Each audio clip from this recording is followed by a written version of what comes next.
बिस्मिल्लाहिर्रहमानिर्रहीम। अज़ीज़ान गिरामी कदर, आप में से बहुत सारे लोग जानते होंगे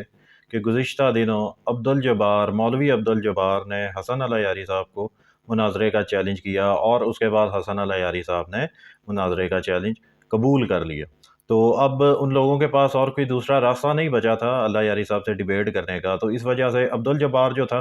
खुद उसकी शायद टांगें काँपना शुरू हुई या क्या मसला बना, उसने अपनी जगह अपने ही ग्रुप के एक और बंदे मौलवी नसीर को अल्लाह यारी साहब के पास मुनाज़रे करने के लिए या डिबेट करने के लिए भेज दिया। और वहाँ पर आके उन्होंने माहौल ऐसा क्रिएट किया कि हसन अल्लाह यारी या बदतमीज़ी करे या सीखपा हो जाए या गुस्सा हो जाए, लेकिन उन्होंने अपने जज्बात पर, अपने गुस्से पर काबू रखते हुए बड़े प्यार से उन्होंने ये समझाया कि अगर आपने यहाँ पर आके बात करनी है तो इखलाक और तमीज़ के दायरे में रहकर बात करनी है। तो अब ये अब्दुल जब्बार के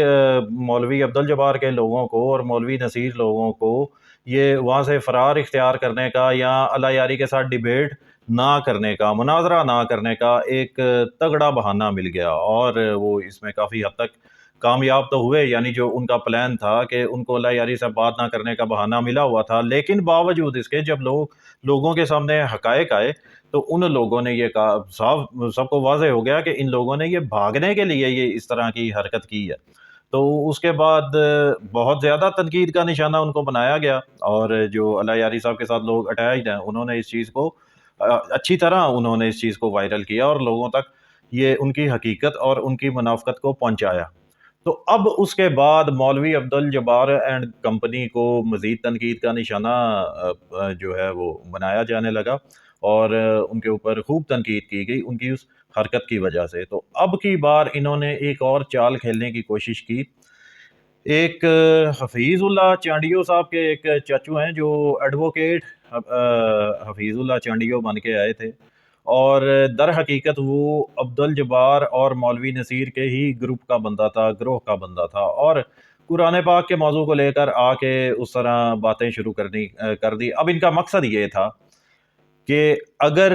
हफ़ीज़ुल्लाह चांडियो, अगर चाचू चांडियो अल्लाह यारी के साथ मुनाज़रा करने में कामयाब होता है या अपने मौक़िफ़ को सही साबित कर जाता है, तो बाद में हम लोग इस चीज़ का ढोल पीटेंगे कि जी हमने हसन अल्लाह यारी को मुनाज़रे में हरा दिया। लेकिन जब वो बात करने के लिए आया तो वही रिपीटेड बातें जो जिसके जवाबात अल्लाह यारी काफ़ी अरसे से देता आ रहा है और काफ़ी अरसे से हम लोग भी अब सुन के पक चुके हैं कि यार ये तो वही पुरानी और घिसी-पिटी बातें। तो उस वक़्त अल्लाह यारी साहब ने उसको ये कहा भी कि यार आप पुरानी बातें क्यों कर रहे हो? आप वो बातें क्यों कर रहे हो कि जिन बातों के जवाबात पहले दिए जा चुके हैं। तो अब वो शख्स बौखलाहट का शिकार हो गया, यानी वो अंदर से भी बाहर से भी कांपने लग गया और अगर 10 मिनट और होता तो यकीन करें उस बंदे ने, चाचू चांडियो ने रोने लग जाना था, हफीजुल्लाह चांडियो ने, जिस तरह की उसकी हालत हो गई थी। बल्कि यकीन करें ये जो उस वक्त जब वो इनकी डिबेट हो रही थी और अपनी तरफ से वो अपने मौक़िफ़ को सही साबित करने की कोशिश में जो लगा हुआ था, उसको वो सही तरह से अपना वो दिफा तो नहीं था कर सका और रोने वाला उसका मुँह जब हो गया तो उसे देख के मुझे खुद भी उस बेचारे के ऊपर तरस आना शुरू हो गया और उस वक़्त हसन अल्लाह यारी साहब मुझे दुनिया के सबसे ज़ालिम तरीन शख्स नज़र आए। वैसे ये मज़ाक मैं कह रहा हूँ, लेकिन उस वक़्त जो चाचू चांडियों की हालत हो गई थी, यकीन करें उस वक़्त देख के ना मुझे वो चाचू चांडियों पे बड़ा तरस आ रहा था और अल्लाह यारी साहब के बारे में कह रहा था कि उस्ताद जी इस वक़्त दुनिया के सबसे ज़ालिम तरीन शख्स हैं। ख़ैर बहरहाल वो मामला ख़त्म होता है। अच्छा, उस वक़्त वो बिल्कुल अपनी हकीकत और अपनी असलियत छुपा के आया हुआ था कि मैं जी एडवोकेट अल्लादिता चांडिया हूँ, सॉरी हफ़ीज़ुल्लाह चांडिया हूँ। तो मेरा किसी गिरोह से, किसी ग्रुप से कोई ताल्लुक, वो सिर्फ़ इस वजह से, क्योंकि उनको पता था कि अगर हम लोग बेइज़्ज़ती करवाएँगे तो किसी को पता नहीं चलेगा कि अब्दुल जब्बार जो है या इसका जो गिरोह है ये एक बार फिर से अल्लाह यारी साहब के सामने ढेर हो गया है। तो अगर हम अपना मौक़िफ़ सही साबित करने में कामयाब हो जाते हैं तो हम इस चीज़ का, यानी अब्दुल जब्बार एंड कंपनी, हम इस चीज़ का ढोल पीटेंगे कि देखें जी ये तो बड़े शियों का मनाज़र बना फिरता था, ये बड़े चैलेंजेस करता फिरता रहा था, हमने इसके लाइव सेशन पे जाके इसको ढेर कर दिया, लेकिन बेचारा भीगी बिल्ली बन के वहाँ से निकल गया। अच्छा, अब इन लोगों ने इस चीज़ को दबाने की कोशिश की, क्योंकि ज़ाहिर बात है पहले ही वो इस चीज़ के ऊपर पर्दा डाल के आए हुए। लेकिन सूत्रों के अनुसार ये चीज़ सबके सामने अयां हो गई कि मौलवी अब्दुल जब्बार جو کہ پہلے ایک شکست کھا کے وہاں سے بھاگا ہوا ہے، جس نے ہار اپنی تسلیم کی اپنی اس حرکت کی وجہ سے، یعنی مناظرے کا چیلنج کر کے، تو پھر اس کے بعد خود ڈیبیٹ سے بھاگ کے اور اپنے ہی گروہ کے بندے کو آگے کر کے خود پیچھے ہو گیا۔ یہ اس کی پہلی ہار۔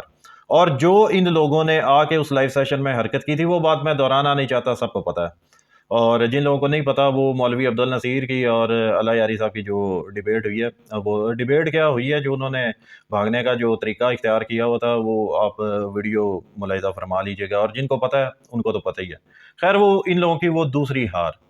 اور اب اگر یہ چیز واضح نہ ہوتی تو یہ ان کی تیسری شکست بھی چھپی رہنی تھی، یعنی چاچو حفیظ اللہ چانڈیو، اگر وہ ان کے بارے میں یہ انکشاف نہ ہوتا، یہ بات سچ ثابت نہ ہوتی کہ وہ عبد الجبار اینڈ کمپنی کے ہی گروپ کا بندہ ہے، اگر یہ بات سامنے نہ آتی تو ان کی یہ تیسری جو شکست تھی یہ چھپی رہنی تھی۔ لیکن الحمدللہ سچ کو جتنا بھی دبایا جاتا ہے اتنا ہی امڑ کے آتا ہے، اور جب یہ سچ سامنے آیا ہے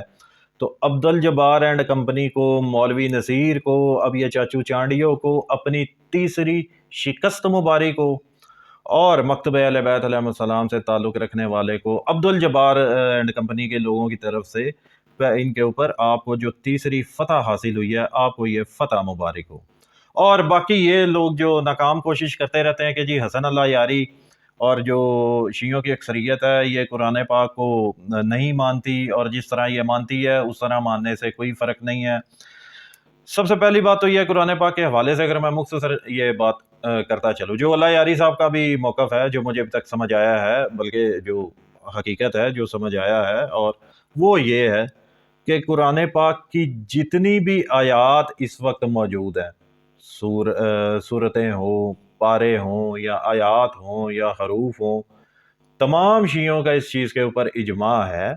کہ وہ کلام الہی ہے، وہ اللہ تعالیٰ کا کلام ہے، کسی عام شخص کا ہے، کسی شخص کا وہ کلام نہیں ہے، وہ فقط اور فقط اللہ کا کلام ہے۔ تو اب یہ بات کرنا کہ شیعہ قرآن کو نہیں مانتے، یہ آپ لوگوں کی سراسر جہالت ہے اور کچھ نہیں۔ لیکن اگر آپ لوگ مزید جو ہیں وہ